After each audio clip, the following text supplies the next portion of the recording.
দাজ্জালকে কিভাবে হত্যা করবে নবী ঈসা আলাইহিস সালাম। দাজ্জাল যখন পৃথিবীতে আগমন করবে তখন মুসলমানদের বিরুদ্ধে যুদ্ধ করবে এবং নিজেকে সৃষ্টিকর্তা বলে দাবি করবে। দাজ্জাল মানুষের মধ্যে তার অলৌকিক কিছু ক্ষমতা দেখাবে, যেমন মৃত ব্যক্তিকে জীবিত করবে, আকাশ থেকে বৃষ্টিপাত করবে এবং তার এক হাতে জান্নাত এবং আর এক হাতে জাহান্নাম থাকবে। এর ফলে মানুষ বিভ্রান্ত হয়ে পড়বে এবং তাদের ঈমান হারিয়ে ফেলবে। আর যখনই এমন ভয়ঙ্কর ফিতনা তৈরি হবে তখনই নবী ঈসা আলাইহিস সালাম আকাশ থেকে দুই ফেরেশতার কাঁধে ভর করে পৃথিবীতে নেমে আসবে।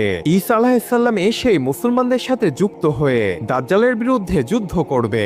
দাজ্জাল যখন দেখতে পাবে ঈসা আলাইহিস সালাম পৃথিবীতে নেমে এসেছে, তখন দাজ্জাল ভয় পেয়ে ফিলিস্তিনের লুত শহরে পালিয়ে যাবে এবং ঈসা আলাইহিস সালাম সেই শহরে গিয়েই দাজ্জালকে নিজের হাতে হত্যা করবে।